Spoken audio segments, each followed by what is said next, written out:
Hello friends, good evening. இன்றைக்கி big பாஸோட promo பார்த்தீங்கன்னா, அந்த ப்ரோமோவில் நீங்கள் என்ன பார்க்குறீங்கன்னா, பார்வதி வந்து துணி எடுத்துகிட்டு வந்து கீழே வைக்கிறாங்க. கனிக்கிட்ட கொடுக்காம வாலண்டியராக கீழே வைக்கிறாங்க.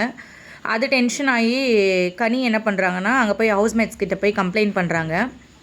அதை டாலரேட் பண்ண முடியாமல் பார்வதி என்ன பண்ணுறாங்கன்னா, அது ஒரு டிபேட் பண்ணுறாங்க. என்ன நான் இப்படி தான் பண்ணுவேன், என்ன பண்ணுவீங்க அப்படின்ற மாதிரி ஒரு டிபேட் பண்ணுறாங்க. நெக்ஸ்ட் ஹவுஸ்மேட்ஸ்லாமே அவங்கள வந்து கொஞ்சம் சால்வ் பண்ண பார்க்குறாங்க. பட் சண்டை பெருசாகுது, ஒன்றுமே அவங்கள சால்வ் பண்ண முடியல. ஸோ அடுத்தது வந்து ஹவுஸ்மேட்ஸும் இவங்களும் சேர்ந்து டிஸ்கஸ் பண்ணுறாங்க. அதுக்கப்புறம் வந்து கனி கொஞ்சம் டெம்ட் ஆகுறாங்க. டெம்ட் ஆகிட்டு இது பண்ணுறாங்க. கனி கொஞ்சம் டெம்ட் ஆனதுக்கப்புறமா சண்டை வந்து இன்னும் அதிகமாகுது. அதுக்கப்புறம் 2 பேருமே நான் சாரி கேட்க மாட்டேன் அப்படின்ற மாதிரி பார்வதியை சாரி கேட்க சொல்கிறாங்க. 2 பேருமே ஒவ்வொருத்தர் அவங்களோட பாயிண்ட் வந்து வேலிடாக வைக்கிறாங்க. பார்வதி நான் சாரி கேட்க மாட்டேன்னு அப்படியே உட்காடுறாங்க. கனியும் கேட்டால் தான் நான் இது பண்ணுவேன்னு இது